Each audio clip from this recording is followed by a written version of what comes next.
Salut les gars, aujourd'hui on déballe un ancêtre de ce qui est MT. Vous allez sûrement le reconnaître. La personne qui a acheté cet engin est habituée au thermique et tout ce qui est buggy, truggy. Il avait envie de s'essayer au brushless et en plus au MT. Je l'avais prévenu, c'est la catégorie la plus dure à piloter, surtout en 6S. Une brute extrême avec des roues larges, donc un châssis très réactif roue avant, roue arrière et dans les virages évidemment sur deux roues. Il avait envie d'essayer quand même et finalement après quelques runs il s'est dit non, c'est pas pour moi, j'en reste au buggy. Il s'est donc redirigé vers d'autres buggy et là encore il hésite entre brushless et thermique puisqu'il est fan de thermique, il est accro au thermique, ce que je peux tout à fait comprendre. Moi je suis fan et accro au brushless. Chacun son rayon, c'est comme ça, tant que tout le monde s'éclate, tout va bien. Et en plus on s'entend super bien, donc je vois pas où ça coince. Nous avons donc ici à bord un Sen Colossus. Et ça tombe bien, puisque nous avons ici le Losi 3XL de Kubiak. Et je dois dire que, point de vue dimension, c'est à peu près pareil. Gros avantage pour le 3XL étant évidemment la tenue de route. Le châssis est beaucoup plus moderne. On a des masses bien plus recentrées, une suspension bien travaillée et on va pouvoir rouler les deux. Déjà, enfin, vous allez voir, je ne sais pas si la vidéo sera déjà en ligne au moment où je fais cet unboxing. On a essayé le 3XL dans la prairie, c'était un régal. Évidemment, dans une prairie, c'est pas compliqué. C'est compliqué pour un MT, pas pour un truggy et un muggy. Et là, il se comporte plutôt comme un muggy, donc c'est pas mal. On verra donc ce que ça donne en forêt après. Là où le Sen était super à l'aise, mais j'ai aucun doute que ce petit Losi va agréablement me surprendre là-bas aussi. Je veux dire que ce Losi est le kit RTR qui m'a réconcilié avec les RTR, avec les RTR Losi, puisque j'ai une flopée de Losi ces derniers temps. On a essayé plein des kits, des RTR. Les kits sont tout à fait géniaux, c'est sûr, mais niveau RTR, on était évidemment déçus. Alors, assez parlé. Vous avez donc ici un Sen Colossus que je vais vous montrer tout à l'heure, livré avec un chargeur 5 A automatique. Donc tu branches la prise, tu branches ton équilibreur, il prend jusqu'à 6S et on avance. On a quelques petites pièces avec. La radio, une bonne GT3 B, j'ai toujours des conneries, c'est pas la S, c'est la B. Radio simple, super portée et très fiable. Alors il y en a plein qui ont eu des traumatismes là-dessus parce que sur des forums et des trucs on raconte des choses. J'en ai au moins 5. J'en ai monté à plusieurs personnes qui roulent avec depuis un moment. La plus vieille il y a 2-3 ans, ça fait un moment qu'elle existe cette radio. Toujours aucun souci avec cette radio. C'est sûr, il faut mettre beaucoup de piles. Il y en a 8, tu mets des rechargeables NiMH 2500 mAh et t'es tranquille. Les roues du gros pépère qu'on adore, on va pouvoir comparer leurs dimensions aussi avec le Losi. Elles sont un peu plus grosses. Alors je me demande si ça ferait pas bien sur le Losi, puisque sur le Sen, moi je les trouve un peu trop grosses. 1, 2, 3, 4 roues, toutes avec les mousses, toutes en super état. La carreau évidemment a subi quelques retournements, elle était partie neuve. Je vais t'enlever la mousse. On va te poser à côté. Et voilà le bestiau. La carreau était neuve quand elle est partie. Voilà quelques rayures, elle n'a pas de fissure. Puisque c'est un utilisateur soigneux. La preuve qu'il est soigneux, je vais vous montrer de plus près. Je vais juste enlever les écrous de roue, je vais m'approcher de la carreau. De vous, pardon, de la carreau, de la caméra. Il y a du mal, man, il fait trop chaud.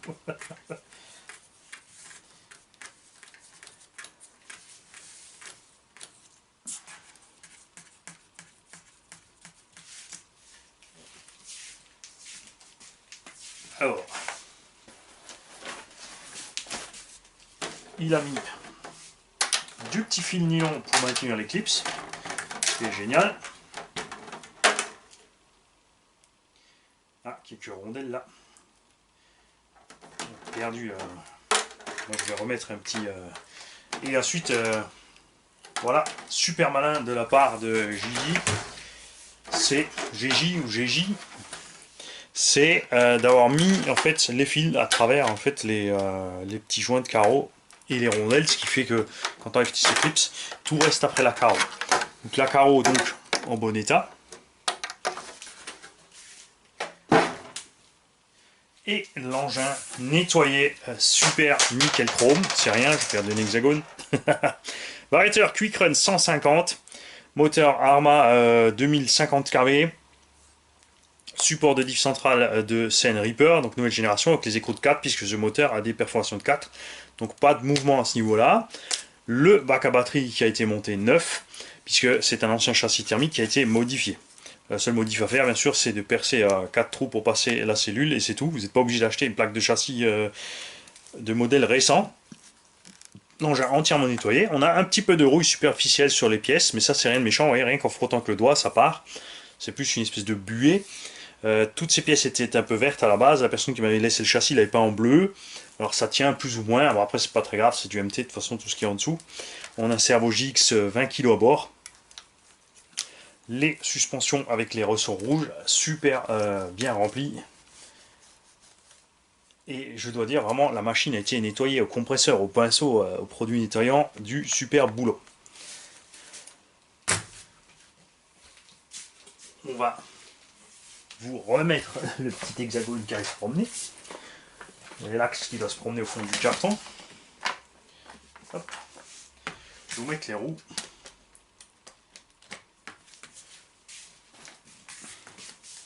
Vous voyez mieux l'ensemble. Et donc,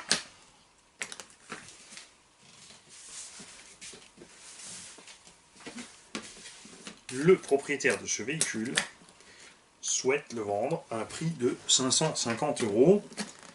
Et c'est pas tout. Fiscal chargeur. Vous avez aussi les lipos qui vont avec, des Fluréon 6S 4500, 45C, qui rentrent parfaitement dans le logement, en XT60, prise vario évidemment XT60, prise du chargeur XT60. Ces Fluréon, rappelez-vous, moi j'ai les 6S 5000, on n'a pas pris les 5000 pour mettre là-dedans, c'est moi qui les avais commandés pour CG. C'est... je les utilise en mes 12S, je les utilise en rallye game en 6S, vous l'avez vu passer à 110 km/h, rouler 15 minutes avec un étagement qui permet d'atteindre à 110. Les lipos étaient à 3,70, équilibrés parfaitement entre 369 et 372, à une température de 45 degrés. Dans la Losi en 12S, quand je fais le malade à exploser les pneus, elles n'ont pas dépassé les 45 degrés, etc. Il y a avec un sachet complet de pièces, il y a triangle inférieur, supérieur, biellette, pièces de direction, pare-choc avant-arrière, il y a de la tourelle, il y a les plots de carrosserie d'origine, parce que ça ce sont les RPM. Il y a tout ce qu'il faut livré avec l'engin. Ainsi que toute la planche de déco que j'avais fournie à CG avec. Vous avez en fait de quoi changer le look, puisque on a des stickers soit rouge flamme ou damier, soit bleu flamme ou damier, soit ben c'est tout. Tu as le choix entre rouge et bleu. Voilà. Et de quoi remplacer les bleus. Tout est en double. On a donc un Monster RTR complet, radio, chargeur, 2 lipos. Les lipos sont neuves, donc elles ont fonctionné que les quelques packs qu'il a passé là-dedans, donc c'est pas beaucoup. Je compte sur CG pour mettre un petit com en dessous pour nous donner le ressenti sur cette machine. Je t'invite aussi à expliquer aux gens ce qui t'a pas plu pour éviter que quelqu'un d'autre ne se lance sur ce genre d'engin et ne se trouve pas à l'aise. Moi, je l'adore et j'en ai eu pendant une décennie de scènes. J'en ai eu des dizaines, je les ai fait à toutes les sauces, en 4S, en 6S, j'en ai fait en 8S, on l'a rallongé pour passer en Reaper, etc. Je trouve personnellement que la version courte ici est la plus sympathique, la plus agréable à piloter aussi. Il y a des hexagones de 23, mais les montages sont standards, ce qui fait que tu peux passer un hexagone de 17 et passer sur des roues Proline sans le moindre souci. On a ici, je vais enlever la lipo. Je vais rapidement te fixer juste grosso merdo les roues. Et là, bien sûr, je vous vois déjà me marrer parce que ça va certainement arriver que Manny va oublier qu'il a serré les écrous juste à la main. Il va aller se faire l'essai et il y a tout qui va se faire la malle.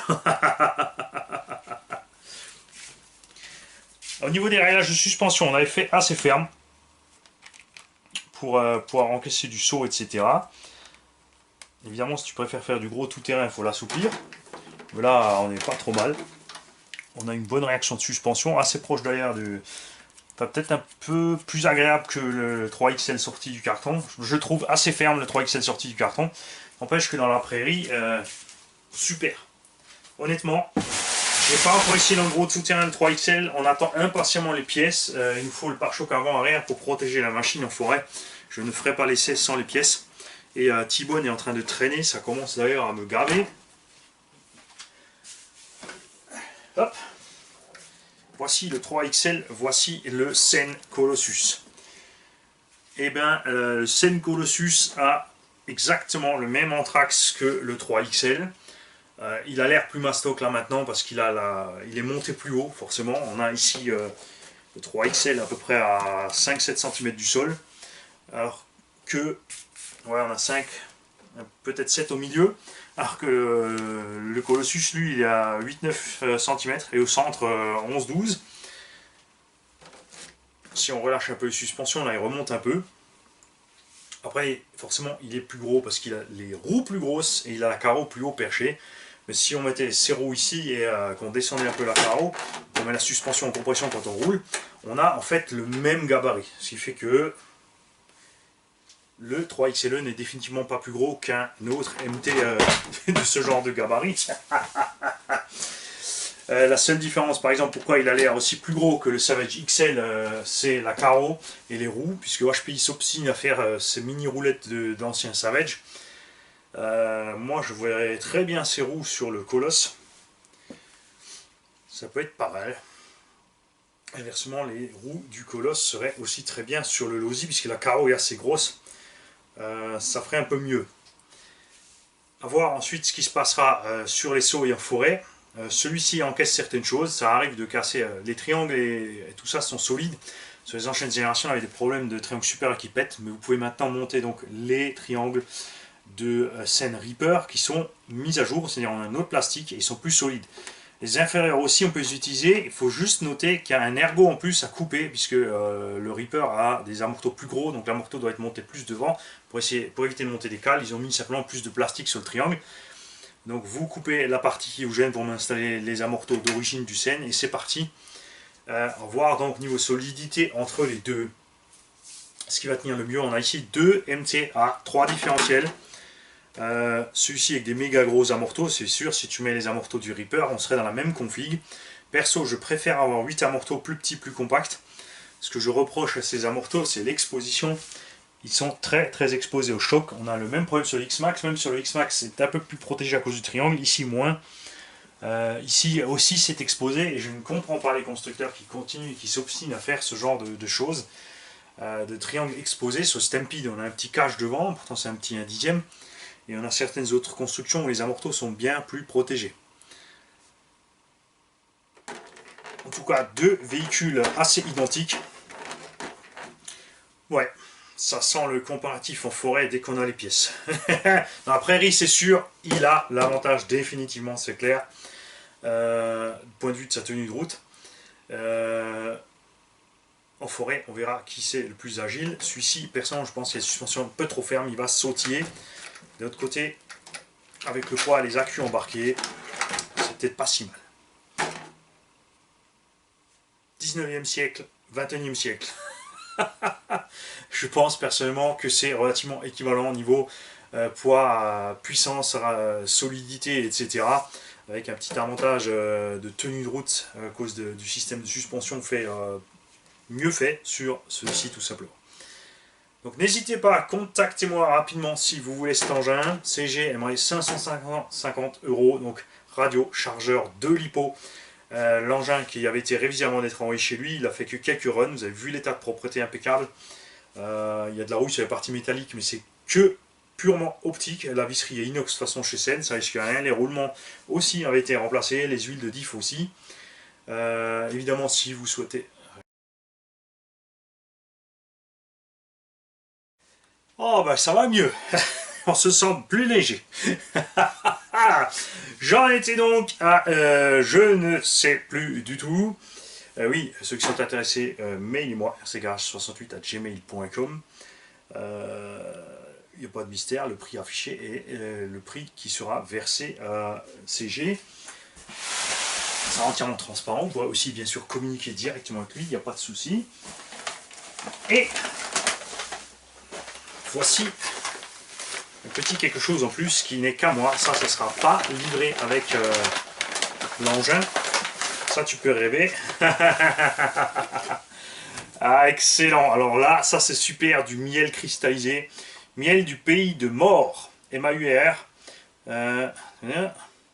et ça vient de 15 600 morts, M-A-U-R-S, de monsieur Tabournel Christian, de toute évidence, qui a du miel fait maison, bien cristallisé. Là, j'en connais une qui va être super contente. Et un petit quelque chose pour le gros Mani. Pour le gros Mani, il a mis quoi? Qu'est-ce qu'il a mis? Ouh, un petit Cabernet Sauvignon, donc je te remercie CG. Donc pour ceux qui sont intrigués au niveau des finances, ceci est la com du vendeur. Il n'est pas question de pognon. Je vous souhaite à tous une belle journée. Merci encore une fois à toi CG. Merci de la part de Gigi aussi. Voilà, comme d'hab. Hein. Ah, je vais le garder. Il est trop bien, il est à moi. Celui-là aussi. Je vais disparaître. Je vais fermer la page vidéo. Je vais fermer le Facebook. Je vais changer d'adresse et je vais tout garder pour moi.